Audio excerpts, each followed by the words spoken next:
Welcome to our lecture online. Now our last example in this set looks kind of strange. And they're asking us to solve that for p to the n power. Now when you're not sure what to do, you should always fall back on the standard way of approaching things. Remember what we said, when we have an equation that contains a rational expression, you can solve it, or you can solve for one of the variables by multiplying both sides by the lowest common denominator. In this case, the lowest common denominator is 1 plus c p to the n. So we can say here that the LCD is equal to 1 plus c p to the n power, and we're supposed to solve this for p to the n. So let's go ahead and do that.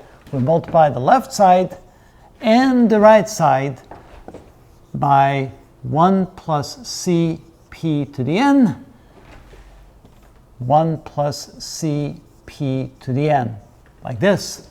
All right, on the left side, we end up with x plus xc p to the n when we multiply the x times both of these terms, and that equals 100 times c p to the n. And of course, you can see then that, I forgot my parentheses here, that this will cancel out that, so we're left with that. And now we take a look at this and we realize that we have two terms that have p to the n, so we're going to move those two terms to one side and the x to the other side. So let's see here. I'm missing something. This should be x. I'm multiplying x times 1 and x times cp to the n, so that should be an x. All right, then what we have here is we have x times cp to the n minus 100 c p to the n is equal to a minus x when we move the minus x across. Now since I'm solving for p to the n, I want to factor out a p to the n. So we end up with p to the n times x times c minus 100 times c is equal to minus x. And then we can divide both sides of the equation by x times c minus 100 times c. And do the same on the right side.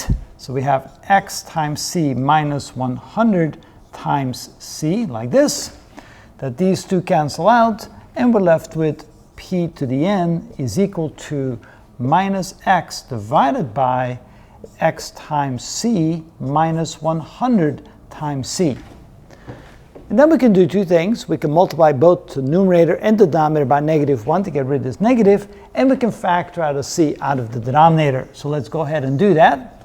So that gives us that p to the n is equal to x divided by c times, and we multiply the top and the bottom by -1, like this. That switches that around, so c times 100 minus x. And that would be the most compact form that we can then write our solution under p to the n. And let me rewrite the p here. So here we have p to the n is equal to x divided by c times 100 minus x. And that is how it's done.